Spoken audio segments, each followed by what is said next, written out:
Oi, gente, tudo bem com vocês? Professora Silvia da Escola Essa Diadema. Hoje vamos dar aí o início, né, à nossa terceira aula de primeiros socorros. Vamos falar de hipertensão, hipotensão, síncope, parada cardiorrespiratória e reanimação cardiopulmonar, tá bom? São várias coisas dentro de um conceito e aí a gente vai falando, né, cada uma dando ênfase a cada uma ao longo dessa aula. Hoje a gente vai abordar isso. Amanhã, né, ou na próxima aula, eu não sei se é amanhã ou não, mas não tenho certeza, a gente vai falar sobre o que restou da apostila, que é hemorragia, choque, né, esse tipo de primeiros socorros, tá bom? Então, vamos dar ênfase primeiro, né, à hipertensão, tá bom? Como que tá a sua pressão? Você sabe como que tá a sua pressão? Você tem o costume de aferir sua pressão? Se não tem, deveria, tá? A pressão, gente, ela é extremamente importante. Por quê? Né? A gente sabe que a pressão, os índices pressóricos, né?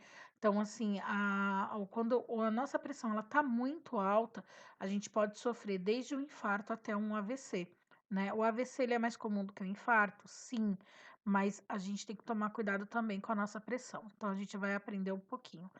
Antes de falar sobre pressão arterial, né, na íntegra, a gente vai ver conceitos básicos. E isso daqui faz parte de anatomia. Se você não teve anatomia ainda, você vai ter, né? Se você já teve, você vai ter que lembrar, ok? Então, assim, ó, vamos lembrar de conceitos básicos, né? O sangue também pode ser chamado de hemolinfa? Pode, né? Lembrando que a gente tem aí circulante no nosso corpo cerca de 5 litros de sangue, tá? Algumas pessoas até um pouquinho mais, depende da densidade dessa pessoa, né? De massa que ela tem, certo? No meu corpo deve ter uma caixa d'água, gente, porque, né, a densidade do corpo aqui é gigantesca. Então, assim, ó, o sangue também ele pode ser chamado de hemolinfa. Pode, pode, né? Por que hemolinfa? Porque ele tem não só as hemácias, como ele também agrega o líquido chamado linfa, né? Então a gente pode chamar ele de hemolinfa. O coração nosso, né? Ele é dividido em 4 cavidades ou 4 câmaras, lembra disso? Átrio direito, átrio esquerdo, ventrículo direito e ventrículo esquerdo, né? O coração ele trabalha com 2 tipos de sangue. A gente tem o sangue venoso, que é o sangue escuro, né? Quase preto, aquele sangue que quando a gente vai colher exame de sangue que é retirado, né? 1 litro das nossas veias, tá? Por que que ele é escuro? Porque ele é pobre em oxigênio e ele é rico em excretas, tudo aquilo que a célula já não precisa. Ela joga no meio extracelular, né? E isso daqui vai ser filtrado ou eliminado no pulmão ou filtrado pelo rim, certo? Ou excretado na forma de gases também, tá? Então a gente tem que lembrar que esse sangue venoso, ele é o sangue que não pulsa, ele é impulsionado, é diferente, tá? Do sangue arterial, que é o sangue vívido, que é aquele sangue vermelho, é aquele sangue que jorra, tá? E que ele é rico em nutrientes, né, e oxigênio. Uma coisa que a gente tem que deixar claro aqui, o sangue venoso, ele é pobre em oxigênio, não quer dizer que ele não tem oxigênio, sim, ele tem, tá? Ele consegue manter aí uma reserva de oxigênio importante, por exemplo, para uma pessoa que tem uma parada cardiorrespiratória, é esse sangue que enquanto não entra a ventilação artificial, é esse sangue venoso, né, na passagem dele, na renovação, que não teria a oxigenação, porque a parada cardiorrespiratória é a ausência dos batimentos cardíacos e também da respiração, é esse sangue aqui que vai manter as células, né, até 5, 10 minutos aí, né, sendo oxigenada, tá? Então ele é pobre em oxigênio, ele não quer dizer que ele não tenha oxigênio, tá bom? Enquanto o sangue arterial, ele é um sangue que a gente pode falar que foi purificado, tá? O coração, ele é uma bomba contrátil, né? Uma bomba contrátil propulsora. Ele não para nunca. No dia que ele parar, a gente morre, tá? Onde o tecido muscular é inervado pelo sistema nervoso autônomo e parasimpático. Isso quer dizer o quê? Eu não controlo o batimento cardíaco e nem a frequência dele, tá? Meu batimento cardíaco é controlado pelo meu tronco encefálico, né, lá no sistema nervoso, e é ele que fala pro meu coração, ó, bate, bate, bate. Já pensou se você tivesse aí o controle de falar pro seu coração, bate, para, né? Bate, para. A gente não tem isso. Tem dia que até você acha que você vai morrer. Provavelmente você já sentiu isso. Você tá parada do nada, de repente você sente seu coração batendo na boca, né? Você fala, meu pai eterno, vou ficar parada aqui. Vamos ver se eu vou infartar ou não. Tem pessoas que acham que vão infartar, tá? Quer dizer que a gente não controla o coração, certo? A gente não controla nem nossa vida, a gente imagina o coração, né? Então, vamos colocar aqui na regra que o coração, então, ele bate a favor do sistema nervoso, ok? O coração apresenta três camadas: epicárdio, miocárdio e endocárdio, tá? Epicárdio é a parte mais externa do coração, que recobre todo o meu coração, né? Externamente, miocárdio é a parte contrátil e o endocárdio é a parte que tem contato íntimo com o sangue dentro do meu coração, ok? Ainda falando sobre a rede venosa, né, de irrigação aí do coração. A gente sabe, se vocês não viram isso, né, aí na estética, em anatomia, vocês vão ver, né? A gente sabe que o nosso corpo ele tem 5 tipos de vaso. Ele tem as artérias e as arteríolas, ele tem as vênulas, né, e as veias, e ele tem os capilares, tá? Artéria e arteríola são as que trabalham com sangue arterial, então são aquelas que suportam a pressão ventricular, que é a pressão exercida quando o sangue sai do meu coração para ir para o meu corpo, tá? Essas duas aqui, ó, tanto a artéria quanto a arteríola, elas têm que aguentar, gente, grande pressão, elas têm que ser muito resistentes. Por quê? Quando o sangue ele é impulsionado pelo ventrículo, é como se o sangue estivesse levando, ó, porrada, tá? A cada batimento cardíaco, o sangue ele é injetado com muita força e tem que ter força, porque senão ele, se você olhar aí para a pontinha do seu dedo, você vai ver que ela tá rosa, tá? Senão o sangue não chegaria à ponta do seu dedo. Então eu tenho que ter pressão. Só que tanto a artéria quanto a arteríola tem que aguentar essa pressão. Uma outra coisa que é importante falar é que tanto a artéria e a arteríola, elas não têm sistema valvular. O que é isso? O sangue corre livre dentro delas. É diferente da veia e da vênula, tá? Dentro da veia e das vênulas, eu tenho o sistema de barragem. Então, o que que é isso, né? As vênulas e as veias, elas trabalham com sangue venoso. Eu vou deixar, é claro, gente, que a artéria e a veia, né? Tirando a artéria e a veia pulmonar, tá? A artéria em si vai trabalhar com sangue arterial e a veia vai trabalhar com sangue venoso. Mas no nosso sistema, né, de renovação sanguínea, de transformar o sangue venoso em sangue arterial, tanto a artéria quanto a veia, elas invertem esse papel. Então, a artéria, em algum momento, ela vai carregar, né, o sangue venoso, enquanto a veia vai carregar o sangue arterial. Sei que parece muito louco, é muito louco isso, mas é só para vocês entenderem. Então, tirando a pequena circulação, que é coração-pulmão, onde uma artéria carrega, né, sangue venoso e uma veia carrega sangue arterial, o nosso restante do corpo ele segue a regra, tá? Artéria, sangue arterial e veia, sangue venoso, certo? As veias, elas trabalham a favor da pressão osmótica. Então, ó, vamos lá. As artérias trabalham a favor da pressão ventricular, então é da pressão cardíaca, tá? Que gera a pressão arterial. As vênulas e as veias não, tá? As veias e as vênulas, elas trabalham a favor da pressão osmótica. A pressão osmótica é aquela produzida na contração muscular. E isso provavelmente vocês já viram aí em drenagem linfática, né?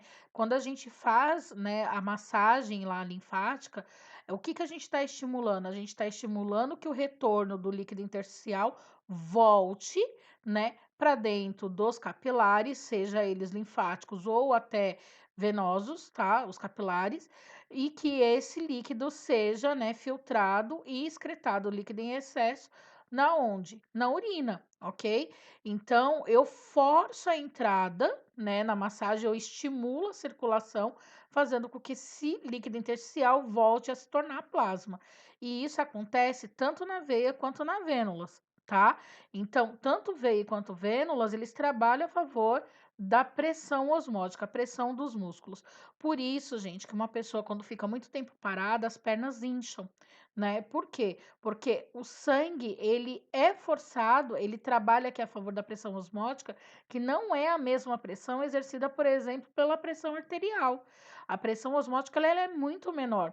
E quando a gente fala de pressão osmótica menor, a gente está falando que o retorno venoso, né, do sangue ao coração, ele é mais lento, ok? E isso dá a possibilidade de que desse líquido que é o plasma, né, se acumular nos tecidos mais a favor da gravidade. Então, por exemplo, meus pés incham, minhas pernas incham, minhas mãos incham, então as minhas extremidades, elas tendem a ficar edemaciadas, tá? Tanto a veia quanto a vênula, elas não aguentam muita pressão. Você já deve ter visto aí, por exemplo, quando você vai pegar um acesso venoso, você vai no hospital e alguém te fura, né, e não acerta a veia de primeira, né, fica aquele hematoma, fica aquela coisa horrorosa. Por quê? Porque elas não aguentam muita pressão. O que que é essa pressão? A pressão exercida pelo garrote, né, que está contendo o sangue represado o ato de furar também acaba machucando. Então, isso daqui a gente já reconhece que as vênulas e as veias são frágeis, quando considerada aqui, né, comparada com uma artéria. Até a camada de tecido, de célula, perdão, são diferentes, né? Na artéria, eu tenho várias camadas, né, sendo que ela tem aqui camada do tecido conjuntivo, que também permite a ela maior elasticidade. Então, a artéria, ela consegue segurar a pressão, né, e manter a pressão. Então, quando a artéria, ela se fecha, a minha pressão aumenta. Quando ela relaxa, a minha pressão baixa. As veias e as vênulas, elas não têm tanto essa capacidade, ok? Então, só para vocês poderem entender, artérias e arteríolas, sangue arterial, veias e vênulas, sangue venoso. Só que eu também tenho os capilares, tá? Aqui, ó, tá o que eu falei para vocês. Aqui tem até um exemplo para a gente poder entender, tá? Pressão osmótica, músculos. Os músculos, eles contraem a veia, né? A veia trabalha com sistema de válvula, então o sangue ele tem que seguir numa única direção. Quando o músculo contrai, essas válvulas elas abrem e permite a passagem do sangue. E quando o músculo relaxa, as válvulas fecham, né? Impedindo que o sangue retorne. Quando eu tenho varizes, por exemplo, essa válvula aqui ela tem uma deficiência, ela acaba não fechando por inteiro. Então o sangue vai, né? E na hora que ele deveria não voltar, ele acaba refluindo para o compartimento de baixo. E assim, veias estouradas, né, que a gente chama de veias estouradas, nada mais é do que varizes, ela acaba, né, comprometendo o retorno venoso ao coração. Então a pessoa, ela tem uma pressão que pode ser um pouquinho mais baixa, ela acaba apresentando, né, problema de edema nas pernas, dores na perna, e cada dia piora mais a circulação, ok? Já os capilares, comparados com as artérias e as arteríolas, galera, eles são extremamente frágeis. Eles são tão frágeis que, por exemplo, às vezes você bate a perna em algum lugar, né? Ou às vezes você nem vê que você sentiu que você bateu para formar um hematoma. O hematoma que geralmente forma na pele é decorrente da fragilidade do capilar, né? Então, o sangue, eh, ele é conduzido pela artéria arteríola, né, até a zona de capilares, e os capilares são os responsáveis por permitir que as células carreguem aí, quer dizer, que elas transmitam para outras células, né, a nutriente, oxigênio. Então, eu posso falar para vocês que os capilares é uma zona de troca, certo? Eles são fundamentais no nosso corpo. Só que os capilares eles não aguentam pressão. Então, quando o sangue arterial ele chega aqui na zona de capilares, ele faz a convergência para o sangue venoso. Por quê? Porque na rede venosa eu não posso ter a pressão arterial mais. Então, quando o sangue arterial ele chega na zona de capilares, ele perde a pressão arterial, tá? E ele vai se tornar agora um sangue venoso. Isso daqui é bem complexo, não é tão fácil de entender, tá? Mas assim, provavelmente vocês vão ter aí quando vocês tiverem sistema cardiovascular, se vocês já não tiveram. Para quem tiver interesse, é só falar, eu mando uma videoaula explicando certinho, tá bom? Então, para compreender, 5 tipos de vasos: artérias, arteríolas, vênulas e veias e capilares, tá? Então, os capilares, como eu tinha falado, às vezes a gente rompe esses capilares, né? Geralmente a gente não sente, ou com uma pancada acaba sentindo, né? E aí você percebe que o capilar ele rompeu quando você vê o hematoma, certo? Vamos falar aqui da pressão arterial em si, que é o nosso foco, a nossa estrela.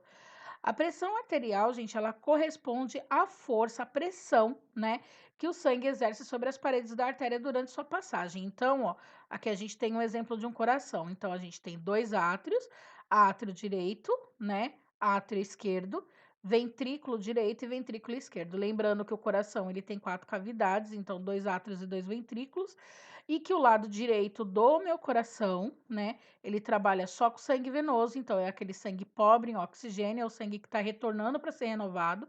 E o lado esquerdo do meu coração trabalha com sangue, que é o sangue que já foi renovado lá nos pulmões, um sangue oxigenado, né? E que ainda vai passar pelo intestino para ganhar nutrientes, tá bom? Então, aqui a gente tem as quatro cavidades. E a gente também tem válvulas, tá, gente? Válvulas cardíacas aqui importantes, né? Tricúspide, bicúspide, né, semilunares e assim por diante, tá? Quando o sangue ele sai do coração, seja ele para ir para o pulmão aqui nesse ramo, né, da artéria pulmonar, ou quando ele sai pela artéria aorta, que é a vermelhinha aqui, ó, ele sai impulsionado pelos ventrículos, por isso que tem que ser artéria a saída, tá? Porque os ventrículos, eles emitem como se fosse um martelo ali, em cima da pressão do sangue, ele faz com que o sangue ele saia em jato do coração. Se aqui, no azulzinho aqui e no vermelho fosse veia, quando o sangue fosse expulso do meu coração, essas veias romperiam, porque elas não aguentariam a pressão. Por isso que o sangue, quando ele sai, seja do ventrículo direito ou do ventrículo esquerdo do coração, ele tem que sair, né, por uma artéria, tá? Então, ó, a pressão arterial máxima, ela é denominada sistólica, e a pressão arterial mínima é denominada diastólica. O que é sístole e o que é diástole? Então, sístole é quando o coração, né, o coração, ele contrai. Então, ó, contraiu sístole, relaxou diástole, tá? Então, a gente sabe de sístole e diástole. Por que eu preciso entender isso? Porque quando eu for aferir a pressão, tá? Não é tirar, eu não tô tirando nada de ninguém. Se eu tirar a pressão de alguém, a pessoa morre, tá? É aferir. Quando eu afiro a pressão, eu tô vendo relaxamento e contração muscular. A força, a pressão que né, esses dois mecanismos, sístole e diástole, estão exercendo, tá bom? Então, ó, a pressão, a anatomia cardíaca. Então, só para a gente poder aí revisar: átrio direito, átrio esquerdo, ventrículo direito, ventrículo esquerdo, septo, que separa, né, o meu coração. Aqui é chamado septo interventricular, porque ele está entre os ventrículos, tá? Então, ele separa meu ventrículo direito do meu ventrículo esquerdo, ok? Aqui a gente tem, então, o tronco pulmonar, né? As artérias pulmonares, a artéria aorta, com o tronco braquiocefálico, a artéria comum, né, que a gente chama de carótida, e a artéria subclave, tá? Aqui a gente tem a veia cava, que é a que traz o sangue para o coração, e a gente tem a artéria aorta, que tira o sangue do nosso coração, né? Assim, vamos colocar: sangue do lado direito é venoso, sangue do lado esquerdo é arterial, ok? Então, aqui a gente tem a anatomia cardíaca. A artéria pulsa, gente, ó. Consegue ver isso daqui? Pulsando, ok? A artéria, geralmente, ela pulsa. Então, como que eu sei que a artéria pulsa? Simples, ponha os dois dedinhos indicadores da sua mão direita sobre, né, o seu pulso do lado esquerdo. Você vai sentir, né, aí a artéria pulsando, fazendo exatamente esse movimento aqui, ó, né? Pulsando, tá? É diferente, por exemplo, de um. Ai, deixa eu até parar aqui, ó. Quero que vocês vejam uma coisa. Então, aqui eu tenho uma artéria, tá? Se ela romper, ela vai jorrar sangue. É diferente dos capilares e das vênulas, tá vendo? Ó, tem sangue, mas não está jorrando.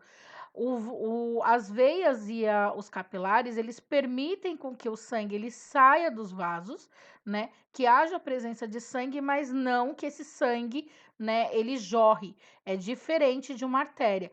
Eu vou mostrar um outro slide para vocês, ó, né, sobre a pressão arterial sistólica, que ela impulsiona o sangue arterial. Nesse vídeo aqui, ó, a menina vai tirar o piercing, tá? Deixa eu só mostrar, deixa ela tirar.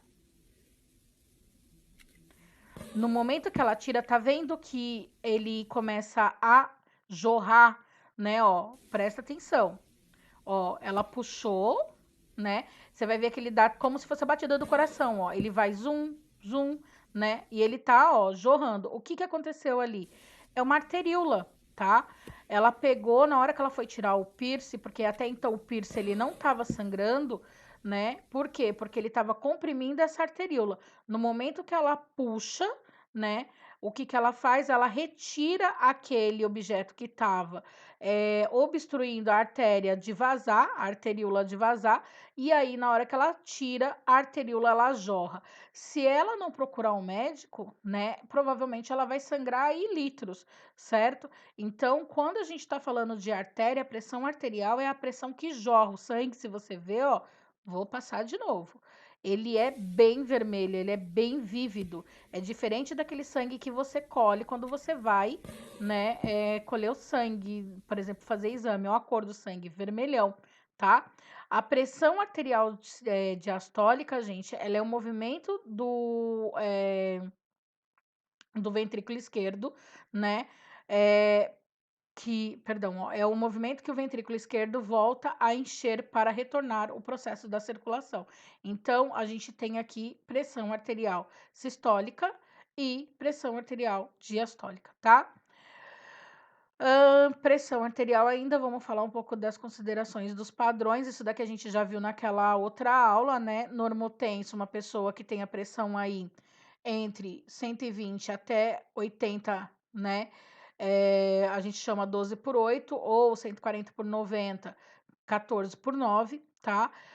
Hipotensão é abaixo de 90 por 60 ou 9 por 6, hipertenso acima de 14 por 9, né? E eu tenho os estágios 1, 2 e 3 aí da hipertensão, tá? Então, uma pessoa em estágio 1 é aquela pessoa que vai de 14 por 10 até 16 por 10, né? Estágio 2, 16 por 10 a 170 por 11, ou 17 por 11, ou, né, estágio 3, 17 por 11 até 180 por 110 ou 18 por 11.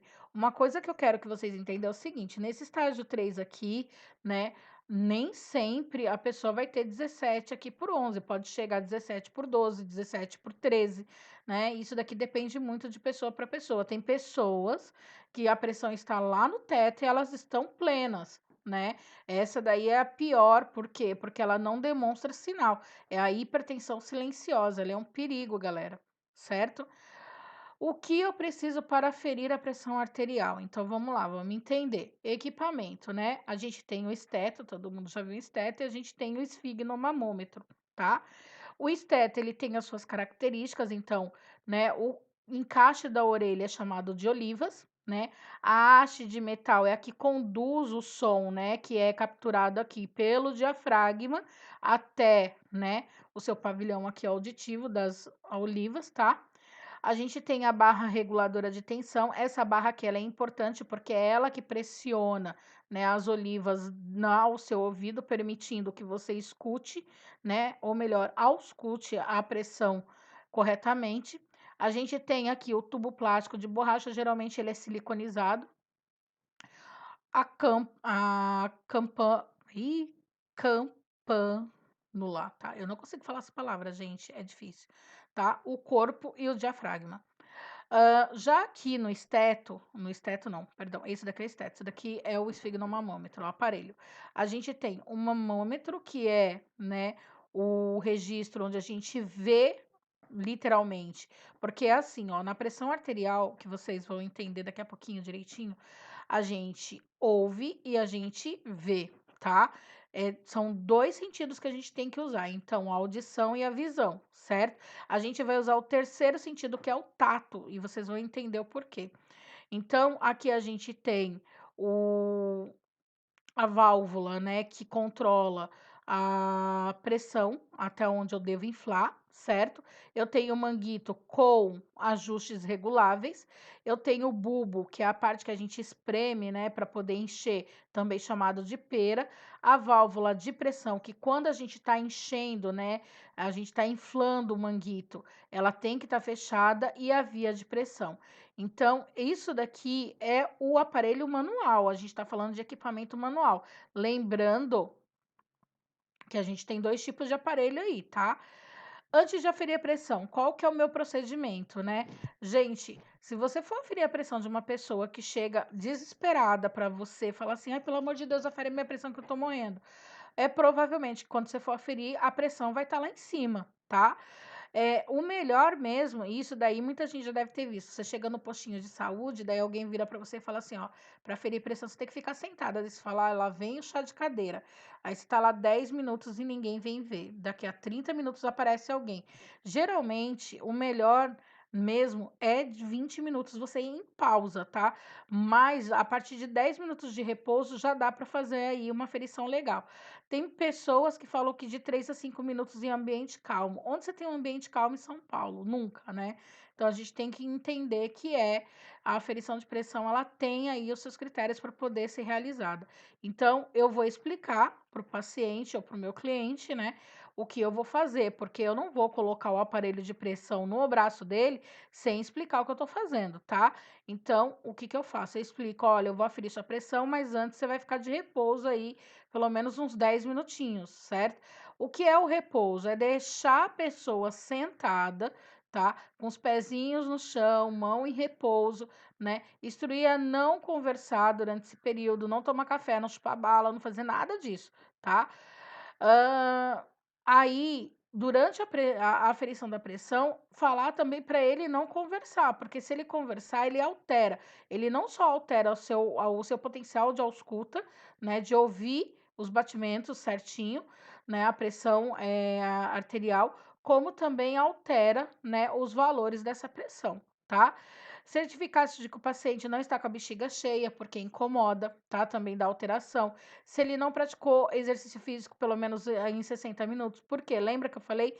Exercício físico faz com que o ritmo vá lá para cima e depois de um tempo ele caia. Se ele não ingeriu bebida alcoólica, café, alimentos, se não fumou nos 30 minutos anteriores. Tudo isso daqui, gente, pode alterar a pressão. Não quer dizer que se ele fumou e ele tá lá sentado 10 minutos que eu não vá aferir, tá? Posso fazer isso? Posso, tá? Mas eu tenho certeza que depois eu vou ter que reaferir a pressão dele. E uma coisa que é importante falar também, a pressão ela não é igual, né? Por exemplo, eu acabei de aferir a pressão agora, daqui a 5 minutos eu vou aferir, ela vai dar diferença, ela não é uma coisa, um limiar, né? Contínuo, não, ela tem a variação dela. Por exemplo, a minha pressão tá normal, mas pode estar 12 por 8 agora, e quando eu for aferir daqui a 5 minutos, tá 11 por 8. Quer dizer que eu tô morrendo? Não, quer dizer que ela segue um limiar de normalidade, mas que ela apresenta variações, tá bom? O paciente deve estar sentado com as pernas descruzadas. Então, gente, não adianta cruzar a perna, né? Movimentos bruscos também atrapalham, né? Pés apoiados no chão, dorso, né? Reencostado na cadeira e na posição relaxada. O braço deve estar na altura do coração, apoiado com a palma da mão voltada para cima. Então, sabe quando você vai colher exame de sangue que te colocam lá com o braço esticadinho? É naquela posição, tá? E na altura também. Com a palma voltada para cima e as roupas não devem garrotear o membro. Então, se você já viu isso, porque eu tenho certeza que vocês já viram, né? Alguém vai aferir a pressão e fala: ah, não precisa tirar a blusa, não. Vai lá e coloca o aparelho por cima do monte de blusa, né? Vai dar interferência? Óbvio que vai, né? Isso você pode ter certeza absoluta. Então, se você for aferir a pressão, você tira a roupinha, né? Fala assim: ó, vou tirar as blusas aqui e eu quero que você afira a minha pressão sem tanto de blusa, certo? Para você não ficar lá mais 1 hora sentada, tá? Dê preferência sempre à aferição no braço esquerdo. Por que no braço esquerdo? Vou voltar aqui uns slides, tá? Por que no braço esquerdo? Porque o sangue que vai para o meu corpo sai do lado esquerdo do meu coração. Quer dizer que tudo que for do lado esquerdo tem um pouco maior de pressão. Então, vai ser a minha pressão verídica. Se eu afiro no braço direito, é a pressão que está retornando, pressão osmótica e não a pressão arterial, tá? A pressão osmótica que está retornando, né, ela é maior. Então, o que que acaba acontecendo? Tem diferença se eu aferir no braço direito ou do braço esquerdo, certo? Então, cuidado aí, sempre dê preferência ao braço esquerdo. Existem aí as suas limitações, né? O paciente está com o braço enfaixado, tem fístula, quebrou, né? Tem uma cirurgia, é óbvio que eu não vou apertar o braço esquerdo, tá? Tem um edema gigantesco no braço esquerdo, não vou tentar aferir ali, ok? Na prática, né, então, ó, o manguito, ele vai ter que estar uma distância aqui da nossa fossa, né. Aqui, gente, é a dobrinha do braço, então eu dou uns 2 dedos para cima, certo? Coloco o manguito. Aqui, ó, a gente tem uma artéria, certo? Essa artéria aqui, ela é importantíssima, porque é nela que a gente afere a pressão arterial, tá? Então, ó, o estetoscópio, a parte do diafragma, vai estar exatamente em cima dessa fossa, ok? O esfigmomamômetro, ele tem que estar visível para você, ok? E aí, agora a gente vai assistir um vídeo explicando como é que faz isso na prática, tá? E depois eu venho com os comentários. Então, vamos lá?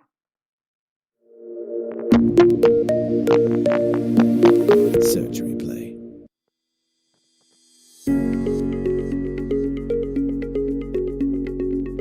Nessa aula, eu vou mostrar para vocês como aferir a pressão arterial do paciente utilizando o esfigmomanômetro e estetoscópio. A gente adapta o manguito ao braço do paciente, o manguito adequado ao braço dele, e ali a gente posiciona o manguito sempre 2 centímetros acima da fossa cubital.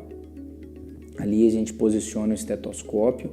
Então a primeira coisa que a gente faz é verificar o pulso radial do paciente. A gente faz a insuflação do manguito até a gente identificar o completo desaparecimento do pulso radial, e aí a gente insufla mais 30 milímetros de Hg para garantir que a gente insuflou a quantidade adequada.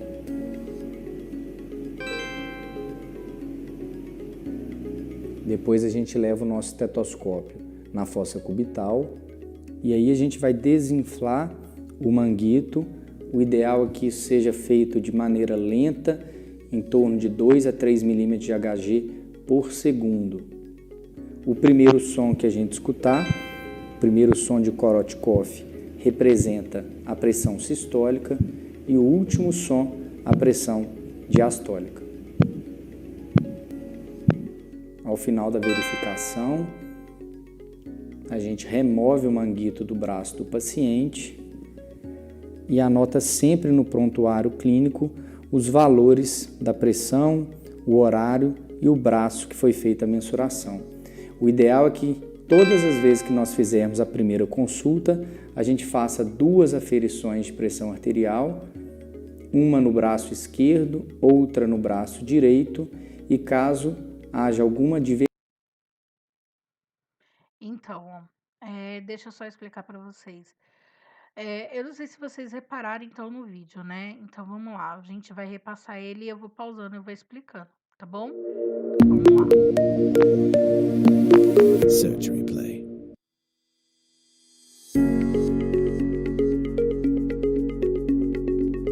Nessa aula, eu vou mostrar para vocês como aferir a pressão arterial do paciente utilizando. Então, ó, prestem atenção aqui. Toda vez que ele for colocar o manguito, ele coloca o manguito no braço de um paciente. Ela é magrinha, gente. Então, assim, o manguito ele abraça corretamente o braço dela. Mas uma pessoa gordinha que nem eu, o manguito ele vai dar folga, tá? Lembre-se que, né, o mamômetro, que é esse aparelhinho que tá aqui, ele tem que estar virado para você, certo? Então, ó, paciente em repouso já por 30 minutos, a bexiga não tá cheia, né? Não praticou exercício físico, ela não fumou, não tomou café, tá tranquila, certo? Então, o que que ele faz? Ele coloca o aparelho primeiro, né, no braço da paciente e posiciona então o manômetro para ele. Outra coisa que ele faz na sequência é colocar o esteto no pescoço, ele não coloca direto no ouvido, tá? Por que que eu falei que a feripressão é sentir, ver e ouvir, né?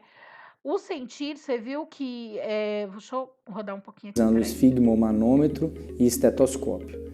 A gente adapta o manguito ao braço do paciente, o manguito adequado ao braço dele, e ali a gente posiciona o manguito sempre 2 centímetros acima da fossa cubital. Fossa cubital nada mais é do que a parte que a gente faz aí, né, a dobrinha entre o braço e o antebraço. Segunda coisa que ele faz aqui, né? Então ele posiciona corretamente, ó, o manômetro tá virado para ele, tá? Ele pega o aparelho, coloca no pescoço, ele não coloca aqui, tá? Ele vai inflar pela pera, né, com a válvula fechada, o aparelho sem amputar o braço da paciente ou da cliente, tá? Às vezes, gente, você vai aferir pressão, a pessoa infla até os 300, né? Não precisa disso. Na verdade, o que que você tem que fazer? Você sente aqui o pulso, ok?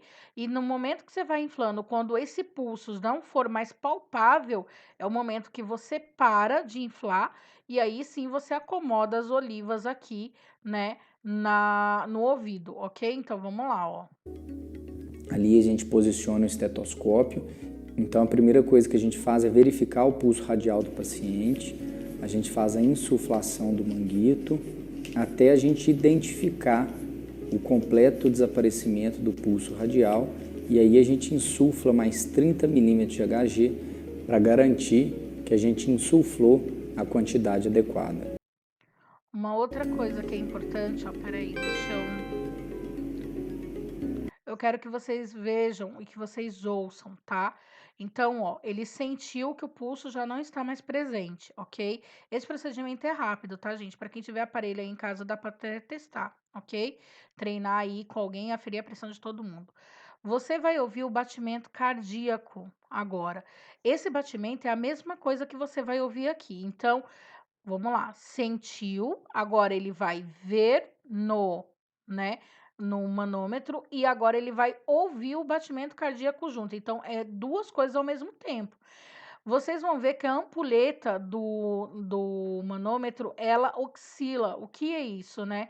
Ela faz como se fosse o próprio batimento cardíaco. Tum, tum, tum, tum. O primeiro tum que você ouvir, né, aqui, por exemplo, que eles colocam o aparelho, o som é idêntico, galera, não tem como você errar, tá? Então, o primeiro som que você ouve, né, no esteto, do coração liberando a pressão, né, passando aqui pelo braço, você olha em que número que foi que bateu. Então, começou, o ponteiro lá do mamômetro começou a fazer o quê? A oscilar no 12. E você ouviu a liberação do primeiro tum no 12. Então, é 12 e eu vou continuar acompanhando, né, esse batimento até ele sumir. Quando ele sumir, não for mais audível, é a minha diastólica. Então, o primeiro batimento é a sistólica e o último batimento, que é aquele que eu não consigo, é praticamente inaudível, é a diastólica, tá? Então, é a minha máxima e a minha mínima na pressão. Então, presta atenção, ó. Depois a gente leva o nosso estetoscópio na fossa cubital e aí a gente vai desinflar o manguito. O ideal é que isso seja feito de maneira lenta, em torno de 2 a 3 milímetros de Hg por segundo. O primeiro som que a gente escutar, o primeiro som de Korotkov. Som de ai, meu Deus, Koratkov, tá? Então, ó, começou-se lá no 12. Então, ele começou a ouvir o batimento cardíaco no 12. Então, a minha diastólica, ou perdão, a minha sistólica é 12, tá? Então, é isso que a gente vai aprender, certo? Então, você vai ouvir, né? Você viu que, ó, a ampulheta do mamômetro tava aqui, ó, no 15. Então, ele libera a válvula devagar, né? Ele libera a válvula devagar para que ele consiga ver, certo? A ampulheta fazendo o quê? Indo e voltando, indo e voltando, indo e voltando, que é o tum, tum, tum, tum, tum, tum, até ele não ouvir mais. Então, aqui no 12, ele ouviu, né, a pressão sistólica, certo?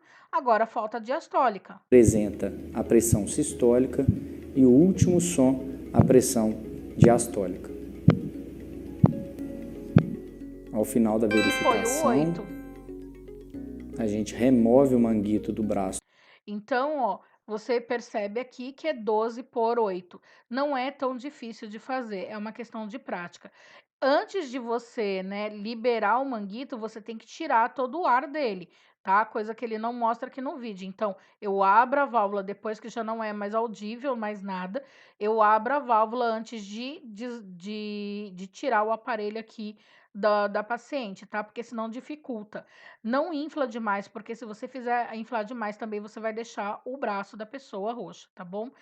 Então, isso é para vocês poderem entender. Do paciente e anota sempre no prontuário clínico os valores da pressão, o horário e o braço que foi feita a mensuração.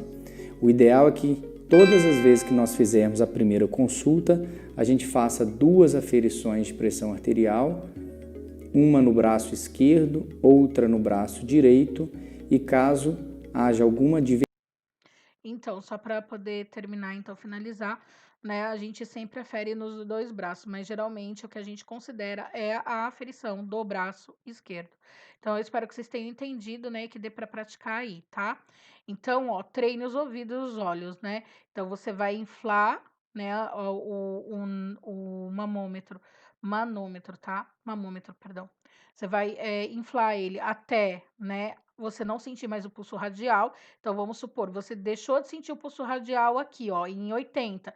Então, você vai inflar um pouquinho mais até 200, certo? Põe o esteto no ouvido, vai lá na fossa cubital, coloca o diafragma do esteto, né? E solta a válvula devagar. E aí você vai ouvir, né, o batimento cardíaco. Começou a bater no 140, ouviu o som no 140, então o que você vai fazer? 140 é sua sistólica. Parou de ouvir, por exemplo, aqui, né? Aqui geralmente é 50, então vamos lá. Então foi no 140 por 50, tá? Diastólica e sistólica. Então, diastólica 50 e sistólica 140. Presta atenção sempre na ponta da ampulheta, né? Para ela vai oscilar, gente. Ela vai batendo junto com o batimento cardíaco. Isso é nítido, tá bom? Espero que vocês tenham entendido. Também temos aí a aferição automática, que também cabe aí às suas limitações. Na aferição automática, que é usado o aparelho digital, ele também tem regra, tá? Não é em qualquer braço, tá? Geralmente a gente mede no braço esquerdo, mesma coisa, paciente sentado, 10 minutos no mínimo, né? Sem café, sem bala, sem conversar. A gente tem que colocar o aparelho a 1,5 centímetro do nosso pulso radial. Então, a gente vai colocar aqui a 1,5 centímetro, sempre com essa parte aqui, ó, né, do aparelho na nossa visão, né? O braço, ele tem que ficar na altura do coração, certo? E você, durante a pressão, quando você liga aqui, você dá o start, né? Você fica quietinho, você não se mexe. E aqui ele te dá, né, a pressão máxima, que é a sistólica, ele vai te dar, né, a pressão mínima, que é a diastólica, e nesse aparelho a gente também tem, gente, aqui, ó, o batimento cardíaco. Esses aparelhos aqui, eles são bons, eles não são ruins, mas depende da marca e ele também carece de manutenção. Uma coisa que eu não falei desse aparelho aqui, ó, é que esse negocinho aqui do esfigmomamômetro, ele necessita de regulagem, pelo menos, né, de calibração uma vez ao ano, tá? A ampulheta dele aqui, a agulha dele tem que estar zerada. Se ela sai desse nível, por exemplo, ela começa aqui, isso quer dizer que ele está desregulado e que não vai ser uma aferição correta, ok? Então, a gente também tem a aferição automática, certo? Hipertensão. Então, a gente vai falar de conceito de hipertensão. Então, hipertensão geralmente é uma doença herdada dos nossos pais, tá? No gene da família, né? 90% dos casos, outros 10% é influenciável pelo ambiente, tá? Geralmente, os que contribuem aí, os fatores que contribuem para a hipertensão é o fumo, consumo de bebida alcoólica, obesidade estresse, elevado consumo de sal, e o sal que eu tô falando aqui não é só sal.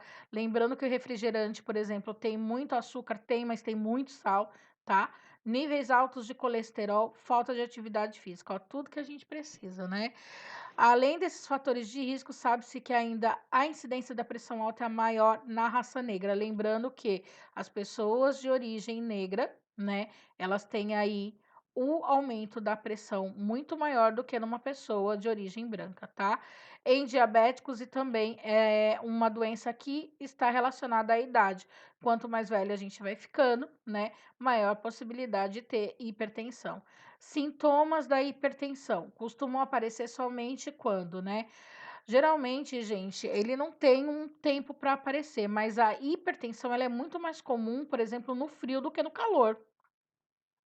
No frio, os nossos vasos, lembra dos vasos sanguíneos, artérias, arteríolas, vênulas, veias, capilares, eles estão mais contraídos, então a resistência do sangue em passar pelos vasos é muito maior do que, por exemplo, no calor, onde eles se encontram mais relaxados, dilatados. Então, geralmente uma pessoa, quando ela tem aqui a hipertensão, o que que ela sente? Pode sentir dor no peito, que imita o infarto, dor na cabeça, dor na nuca, tá? Tontura, zumbido no ouvido. Sabe quando a gente desce pra baixada, que o nosso ouvido ele dá aqueles estupim, né? Ele faz pum, daqui a pouco ele vai pum, daqui a pouco você fica surdo. A mesma coisa acontece, né, numa pessoa que tem hipertensão, tá? Fraqueza, visão embaçada, então quando sua pressão tá alta, você não enxerga nada na sua frente. E sangramento nasal chamado epistaxe, né, que é aquele sangramento que escorre realmente, né, corre o sangue pelo nariz. Então, demora para estancar, né? Precisa colocar gelo na área, fazer vasoconstrição e tamponamento nasal. Então, isso daqui são sinais de hipertensão, mas foi o que eu falei lá atrás. Tem pessoas que são hipertensas e elas não têm um sintoma sequer. A gente só descobre que é hipertensa na hora que ela já teve o AVC, tá? Também temos a hipotensão. A hipotensão é o contrário da hipertensão. Na hipotensão, a pessoa em si tem a pressão baixa. Eu tenho pessoas que são hipotensas, né, de natureza e que não acontece nada com elas. Por exemplo, a minha mãe, a pressão normal da minha mãe, 8/5, né? Para minha mãe tá perfeito. Mudou a pressão da minha mãe para 10/7, nossa, minha mãe tá morrendo. Eu sou hipertensa. Eu tenho aí a minha pressão normal, né? 13/7, 12/7. Minha pressão mudou para 14/9, tô morrendo, certo? Então a gente tem que entender. Minha pressão foi para 11/6, tô morrendo. Aí você fala, nossa, professora, mas 11/6 você passa mal, 11/6 eu passo mal. Então, assim, eu tenho que entender. Não é um caso de hipotensão, mas ela já baixou demais para mim, tá? Então, ó, a pressão baixa, ela não é considerada em si uma doença, né? Mas ela está relacionada a doenças graves, como infarto do miocárdio. Então, uma pessoa pode infartar tanto com uma pressão alta como uma pressão também muito baixa, embolia pulmonar, diabetes, doença de Addison e a síndrome de Shay-Drager, tá? Que é uma doença rara, degenerativa, que a gente considera como uma doença nervosa. E o principal sintoma dela, gente, é a hipotensão ortostática, que é aquela quando a pessoa levanta, ela já tem aquela hipotensão na sequência, tá? Ela fala, nossa, tô passando mal, tá? As quedas de pressões, elas são normais, elas podem ocorrer aí, né, quando a pessoa levanta de repente, depois de muito tempo deitada. Quem nunca levantou e viu o mundo girar, né? Se você não fez isso, você não sabe o que é vida, né? Agachada ou sentada, em decorrência de um déficit momentâneo na irrigação do cérebro. Se você dá uma risada muito prolongada também, às vezes você pode ter uma variação, seu mundo gira. Então, isso daí é hipotensão, tá? A hipotensão, geralmente postural, é chamada de ortostática.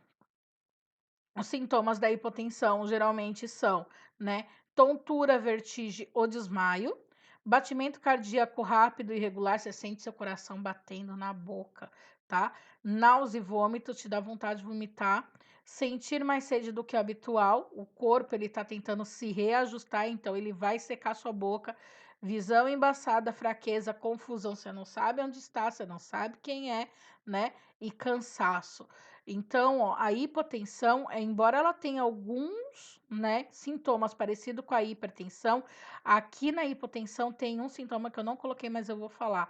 A pele da pessoa fica fria, ela fica pálida, né? É diferente na hipertensão, onde a pessoa geralmente está mais vermelha e a pele está muito quente, tá? Então, a pessoa na hipotensão, ela fica pálida. E a gente também tem aqui a síncope, né? A síncope, que também é conhecida como desmaio ou perda temporária e súbita da consciência. A síncope, gente, pode acontecer em qualquer pessoa, em mim, em você, né? Em qualquer pessoa, tá? Ela ocorre geralmente de forma súbita, mas ela apresenta alguns sinais e sintomas antes. Então, por exemplo, a visão da pessoa escurece, ela fala: Meu, tô passando mal, meu estômago tá embrulhado, ela tem náusea, ela fica pálida, né? Ela começa a sentir calor, o suor, né, é pegajoso, você põe a mão na pele e tá suando, é pegajoso e frio, tá? E a sensação de tontura. O paciente na síncope, muitas vezes, ele não tem tempo nem de sentar, ele segura alguma coisa, né, que nem aqui, ó, né? Isso daqui é um desmaio verdadeiro, né? Você pode olhar, ó, esse daqui tá coradinho, ó, olha esse daqui, pálido no último, né, perda da consciência e vai ao chão. E uma coisa importante para falar de uma pessoa que desmaia é aqui a diferença. Eu coloquei esses GIFs para vocês poderem entender. Uma pessoa que desmaia, ela perde a força do joelho, ela é projetada para frente, ó, tá? Então, geralmente ela mete a cabeça no chão. É diferente de um mal-estar, onde a pessoa ela se projeta para trás, ela se joga para trás. Quem desmaia verdadeiramente perde a força no joelho e vai para frente. Quem passa mal, fala, eu tô com sensação de desmaio, né? Geralmente essa pessoa ela consegue se segurar e ela se projeta para trás, tá? A recuperação da síncope aqui do quadro de síncope geralmente é bem rápida e é espontâneo, né? A pessoa, quando ela vai para o chão, parece que ela estabiliza, né, a circulação novamente e ela volta geralmente ao normal. Isso se ela não machucar a cabeça ou meter a cabeça com muita força, tá? Geralmente esse. Nossa, eu nem sei quantos geralmente eu já falei, tá, gente? Mas geralmente, novamente, né? A pessoa, depois de um tempo desmaiada no chão, ela recobra o nível de consciência. Quando isso não acontece, o que a gente faz? Levanta os membros para cima, né? As pernas para cima, bate aí um arzinho, dá um tempinho para a pessoa se recompor, tá? A principal causa da síncope é a diminuição rápida e acelerada do fluxo do sangue que sai do coração em direção ao cérebro. O que que é isso? Hipotensão, tá? Então a gente tem que tomar cuidado também com síncope. Tem síncopes que matam, tá? Então a gente tem que tomar cuidado também, ok? Agora a gente vai falar da reanimação cardiopulmonar. A reanimação cardiopulmonar ela é empregada quando há a parada cardiorrespiratória. O que é a parada cardiorrespiratória? É caracterizada pela interrupção das atividades cardíacas e respiratória. A pessoa não tem o coração batendo e ela não respira, tá? O paciente fica inconsciente, sem sinais de circulação sanguínea e ausência de pulso.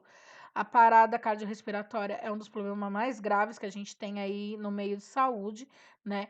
Tem alta taxa de mortalidade, porque geralmente, uma coisa que é legal falar aqui, né? Antigamente, as pessoas morriam em casa, tá? Depois que foi formado o hospital, que se configurou a instituição hospitalar, as pessoas elas acabam morrendo mais dentro do contexto hospitalar. Então, elas morrem em decorrência de uma falência por alguma doença, né? Algum acidente, assim por diante. Mas a parada cardiorrespiratória, ela pode acontecer em casa em uma pessoa que esteja normal. Eu, você, qualquer outra pessoa, de repente a gente tem um treco, né? E para de respirar ou sufoca com algum alimento e para de respirar, tá? Quando a gente não tem o atendimento correto, a alta taxa de mortalidade ela fica presente. Mas se a gente tem um socorrista aí leigo, né, mas que saiba fazer a manobra, né, identifica de forma rápida e inicia os primeiros socorros, a taxa de sobrevida dessa pessoa ela é muito maior e muitas vezes sem sequela neural, tá? A taxa de mortalidade em caso de parada cardiorrespiratória já chegou a mais de 90%. Hoje a taxa caiu a 30% graças à nossa melhora aí, né, em atendimentos da forma rápida e eficaz, seja pelo SAMU ou seja iniciar a parada a PCR, né, que é a reanimação cardiopulmonar, rapidamente, tá? Sinais e sintomas de uma PCR. Então, ó, vamos observar. Qual que é o sinal e sintoma de uma PCR, de uma parada cardiorrespiratória? Primeiro, ausência de pulso. Eu vou verificar o pulso radial ou o pulso central e eu não acho pulso, né, por exemplo, na jugular, eu não acho pulso no radial. Então, ausência de pulso, tá? Ausência de movimentos respiratórios. Uma coisa importante a se falar aqui. Eu posso ter uma parada respiratória sem ter uma parada cardíaca, né? Meu coração bater e eu não respirar, posso, né? Vai aí acontecer em alguns minutos e daqui a pouco o coração ele também vai parar, porque entra em colapso, tá? Posso ter uma parada respiratória sem ter uma parada, quer dizer, deixa eu voltar. Ó, posso ter uma parada respiratória sem ter uma parada cardíaca? Posso. Posso ter uma parada cardíaca sem ter uma parada respiratória? Impossível, tá? Se meu coração para, meu movimento respiratório para. Se meu movimento respiratório para, meu coração pode não parar, tá bom? Às vezes o paciente ele respira, né? Mas tem pulso, ok? Às vezes ele não respira e tem pulso. Às vezes ele não respira e não tem pulso também. Então a gente tem que entender isso.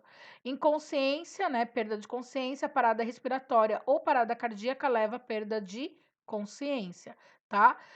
Cianose, o que é cianose? Eu olho para a pessoa, ela tá pálida, ela tá roxa, né? Coloração azul arroxeada na pele e nas mucosas. Então, isso daqui é sinais de parada cardiorrespiratória, ok? Ainda acima disso tudo, né? A ausência de pulso eu considero como uma sistolia. Então, eu não tenho batimento cardíaco, é minha linha aqui da vida, certo? Qual que é a cadeia da sobrevivência? A cadeia da sobrevivência, gente, é o reconhecimento imediato da parada cardiorrespiratória, o acionamento do serviço de urgência e emergência. Lembra que eu falei na aula anterior? Não coloca a mão sem ligar para o SAMU, tá? Então, assim, se tiver em dois, um começa aí a fazer a manobra, mas liga para o SAMU, liga para os bombeiros, liga para a polícia, liga para quem sabe fazer, né? Te orientar. Você precisa de respaldo, tá bom? Então, é ver, ouvir e sentir. Não esqueça disso, tá? Então, isso daqui faz toda a diferença na sobrevivência de um indivíduo, seja ele seu familiar, seu filho, seu vizinho, uma pessoa desconhecida, tá bom? A reanimação cardiopulmonar precoce com ênfase em compressões torácicas, isso daqui é importante falar e eu vou falar um pouquinho lá na frente. Rápida desfibrilação, suporte avançado de vida eficaz e cuidados pós-PCRs integrados. Isso daqui é a nível hospitalar, tá? Mas o restante não. Então, ó, ver, ouvir e sentir, né? Vamos lá. Primeira coisa, se você encontrou a vítima no chão, observe o nível de consciência dela. Às vezes, gente, a gente chega em casa e a pessoa tá parada, né? Tá jogada no chão. O que acaba acontecendo nesse sentido? Você tem que tocar na pessoa para entender o que está acontecendo. Às vezes a pessoa ela tá morta há mais de 12 horas, ela vai ter rigidez de corpo, pele tá extremamente fria. Eu vou reanimar uma pessoa dessa? Não, ela tá morta, tá? Ela não parou, ela tá morta. É diferente de quando eu toco uma pessoa, ela tá quente, mas eu não sei, eu não vivenciei, eu não sei quanto tempo ela tá parada. Nessa pessoa, eu vou reiniciar, né, a manobra de reanimação, tá? Então, ó, primeira coisa, eu olho para a vítima, né? Chamo a vítima, não sei o nome dela, falo oi, oi, não responde, né? Ela não atende. Vou, coloco, por exemplo, a minha mão no nariz, o dedo na frente do nariz, para sentir se ela tá respirando. Tá respirando? Se ela estiver respirando, ela tem batimento cardíaco, gente. Presta atenção nisso, tá?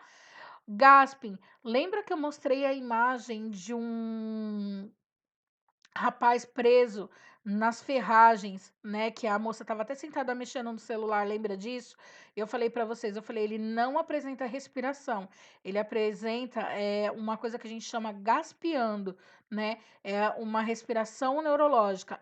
Se ele tiver com essa respiração, eu tenho que iniciar, né, a manobra de reanimação. É diferente da respiração normal, tá? Lá é um espasmo que a gente pode colocar respiratório emitido pelo cérebro, tá? Tem pulso? Se tiver pulso, eu não vou reanimar. Lembra do vozinho, né? Então vamos lá. Primeira coisa, o que quer ver, né? Eu puxo né, o encaixe aqui, eu libero a via aérea do paciente, né, puxando, fazendo uma manobra em esticar o pescoço dele. Isso daqui eu tenho que tomar cuidado, porque se é uma vítima de acidente, pode ter uma lesão cervical, tá? E eu olho pro tórax dessa pessoa. Então, o que que eu tô fazendo aqui? Eu tô ouvindo se ela tá respirando e eu tô vendo se ela tem movimento, né, torácico. O tórax expandiu, o que que eu faço? Não vou reanimar, né? Porque a pessoa está respirando. Vou aqui verificar o pulso central. Segunda coisa, vou lá na carótida, né? Ponho os 2 dedinhos e vejo se a pessoa tem pulso. Não senti aqui, posso tentar radial, tá? Ah, não consegui nenhum nem outro. Posso tentar fazer a ausculta direto pelo ouvido no tórax, ouvir o coração da pessoa. Posso fazer isso? Posso, tá? Então eu vejo, certo? Eu sinto. Então eu sinto se ele está respirando ou se ele tem pulso, ok? Iniciar a reanimação cardiopulmonar, né? As diretrizes atuais, gente, elas alteraram o processo ABC. O que que significa isso? Antes a gente abria as vias do paciente, né, fazendo a manobra de liberação de vias aéreas, né? Fazia a respiração boca a boca e começava a compressão torácica. Hoje não, tá? Hoje eu inicio a compressão torácica e depois eu libero a via respiratória e faço a respiração artificial no paciente. A respiração artificial, ela não é mais boca a boca, pelo amor de Deus, não vá pôr a boca em ninguém, a não ser que seja seu parente, tá? Mas se recomenda que nem parentes coloque a boca, tá bom? Antes eram 15 compressões para as duas respirações de resgate, hoje são 30 compressões para as duas respirações de resgate, tá? Então, eu vou comprimir o tórax 30 vezes e fazer 2 respiração. Ah, mas eu não tenho aparelho para fazer respiração boca a boca. Não vou colocar a boca aqui, tá? Então, o que que eu posso fazer? Improvisar, né? Colocar alguma coisa aqui que não permita o contato da boca, da minha boca com a boca do paciente. Pode ser um saco plástico, pode ser um papel, pode ser qualquer coisa, tá? Sua própria mão, né? Faz aí um canudo para poder como que fala? Mandar oxigênio para o paciente, mas a sua boca em si não ponha, tá? Mesmo que seja um príncipe encantado. Vamos aqui para a reanimação cardíaca.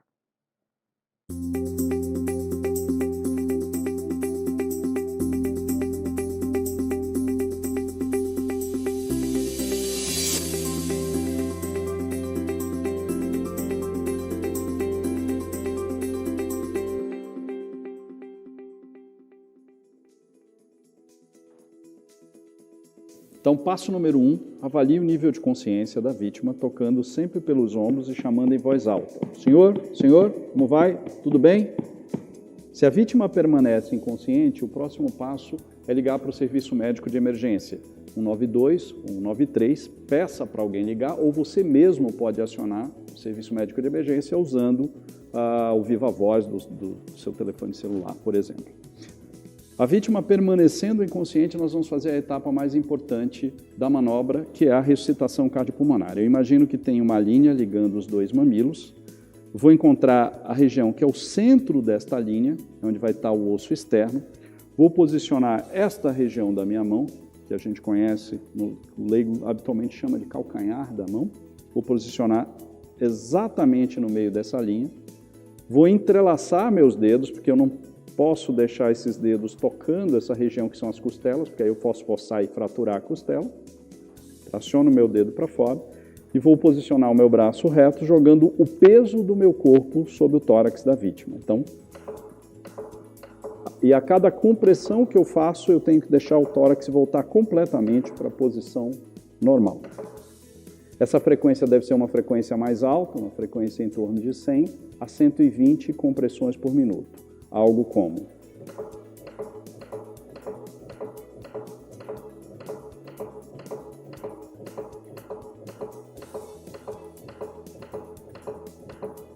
essas compressões são contínuas e devem ser feitas o máximo ritmado possível até que o serviço médico de emergência chegue ao local. Se você entrar em exaustão, tiver alguma outra pessoa que puder auxiliá-lo nisso, troque de posição a cada 2 minutos e faça E continue fazendo essa compressão usando essa técnica que nós descrevemos, até que o serviço médico de emergência chegue e possa aplicar um choque com o desfibrilador ou possa transportar esse paciente para o hospital. Vou fazer um comentário aqui, tá? Vocês perceberam a frequência ali, a profundidade que ele vai. Então, o que que acaba acontecendo? Na hora que você está reanimando uma pessoa, o externo dela tem que aprofundar, gente, no máximo 5 centímetros para dentro, né, do corpo. Cuidado com a força que vocês joguem em cima da pessoa, da vítima, tá? O que pode acontecer é você quebrar a costela. Se você estiver me reanimando, se for eu, né, a vítima, e eu já tiver partido em outro plano, eu volto só para te bater. Porque você imagine, né? A pessoa já tá ferrada, né? Ela já tá em parada cardiorrespiratória. Ela não precisa que você, na hora que vai reanimar, você quebre a costela dela. Por quê? Uma fratura de costela, além de doer, ela demora muito para cicatrizar. Você imagine a dor que essa pessoa vai ter. Ai, mas eu tô salvando vida. Não, você tá lascando a vida dessa pessoa, porque se ela voltar, ela vai ter inúmeras complicações. Então, cuidado quando você vai fazer. Sentiu estralar a primeira costela, significa que você tá pondo força demais, tá? Não esqueça disso.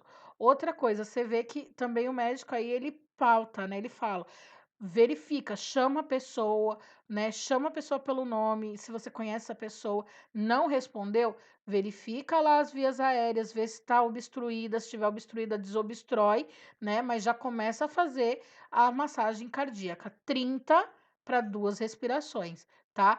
Ah, mas não tem aparelho de respiração, só vai fazendo a compressão. E, gente, uma coisa que eu falo para vocês, só quem já reanimou em hospital público sabe que eu vou falar. Olha, esse movimento de reanimar, ele mata você literalmente no abdômen. É como se você estivesse fazendo abdominais. Vai ter uma hora que o seu corpo ele não aguenta mais fazer isso daí, né? Ele chega à exaustão, ele chega à fadiga. Em 10 minutos de reanimação, você soa mais do que se você tivesse 2 horas numa academia. Junta o nível de estresse que você tá, junta, né, a força que você tem que fazer, né, o controle da situação não é fácil, tá? Então, ó, no mínimo 100 compressões por minuto, tá? Então, 30, 2 respiração, continua. 30 mais 2 respiração, continua, tá? Aqui, a reanimação pulmonar. Então, agora a gente tá falando de vias aéreas superiores. Aqui a gente tem, né, o ambu, né, geralmente em hospitais, em shoppings, né, tem lugares aí, grandes centros que tem um material de primeiros socorros. Então eu tenho a máscara do ambu e eu tenho o ambu, tá? E eu também tenho aqui só a parte da máscara, que permite, ó, a extensão do pescoço, né, para livrar as vias aéreas, abrir as vias aéreas, e essa máscara aqui, ela lhe permite você mandar oxigênio para dentro do paciente sem encostar na boca, né, da pessoa que tá aqui, da vítima que tá parada, tá? Nesse caso aqui, ó, perfeito, você pode fazer isso. Ai, mas eu arranjei um outro objeto que dá para fazer a mesma coisa. Faça com que você esteja na mão, tá? Eu já vi gente fazer com garrafa PET, cortar a garrafa PET, colocar na boca, né, e conseguir fazer com sucesso a reanimação pulmonar, tá? O que só não faço é colocar a boca, já vou colocar isso de novo. No mínimo de 8 a 10 ventilações por minuto. Então, fez 30 massagem, 2 respiração, né, de resgate. Então, eu vou tentar resgatar aqui a parte pulmonar. Paciente voltou, vítima aqui, né, voltou, tem batimento cardíaco? Se tem batimento cardíaco, vou observar se ela tem, se ela tá respirando, tá? Tá respirando? Paro de fazer isso. Para quê, né? Lembra que a falta de conhecimento traz merda. Eu vou passar esse vídeo de novo, porque isso daqui é uma tragédia. Aqui você observa que eles não levaram em consideração que a vítima estava consciente, eles não levaram em consideração que ela tinha batimento cardíaco, a profundidade da massagem também é muito excessiva. Tá? E lembra, eles mataram esse senhorzinho porque ele não estava parado. Por isso que eu falo, olhar o que é errado faz a gente fazer o que é certo. Então presta atenção aí de novo para vocês verem. Espera. Alexandre, consegue olhar? Consegue ver? Respirar. Então vambora, vamos de novo. 5, 6, 8,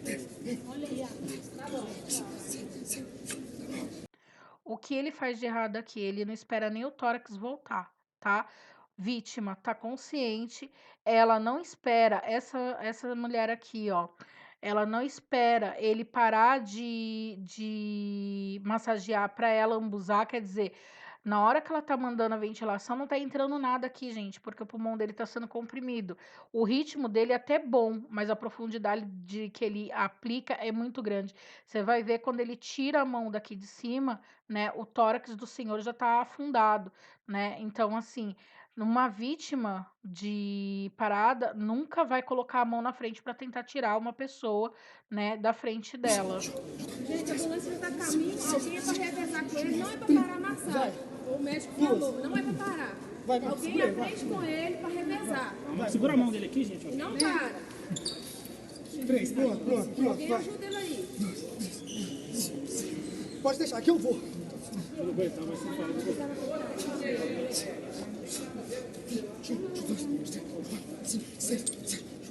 Tem duas respirações. A pressão dele tá baixa, tá suando um pouco mais devagar, tá? Consegue conversar, Alexandre? Consegue conversar? Não, vamos. 1, 2, 3.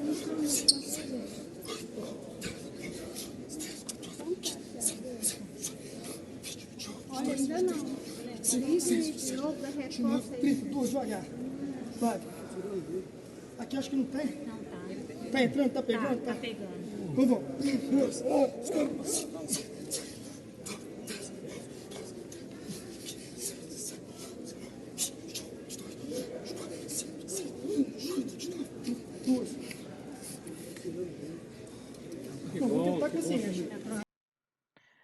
O melhor de tudo, né, gente? É o que me deixa mais chocada nesse vídeo é que o rapaz ele pergunta se você não viu isso, volte e veja, né? Ele pergunta pro senhorzinho, você consegue conversar? O senhorzinho fala não. E ele vira e fala, então continua, né? Olha que absurdo. Pelo amor de Nosso Senhor, isso me dá até desespero. Olha, toda vez que eu vejo esse vídeo me dá desespero. Enfim, né? Agora, só para finalizar, né? A gente tem agora aí no mercado, foi obrigatório, né? O uso do desfibrilador externo automático, que é o DEA. Geralmente isso daqui está presente onde tem grandes eventos, shoppings, né, algumas galerias, até mesmo em algumas pequenas clínicas, a gente tem aqui o DEA. O que que é o DEA, gente? O DEA, ele é um aparelho que detecta, né, o ritmo cardíaco, por exemplo, numa parada. Então, ele vai te permitir promover uma reanimação cardiopulmonar muito mais efetiva do que, né, se você tivesse sem ele. A gente tem o desfibrilador bifásico e a gente tem o monofásico.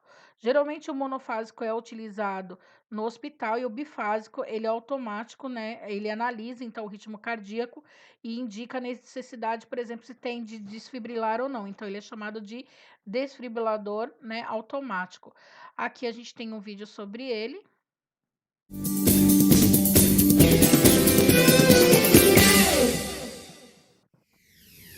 Este é o DEA, desfibrilador externo automático. Vamos ouvir suas instruções?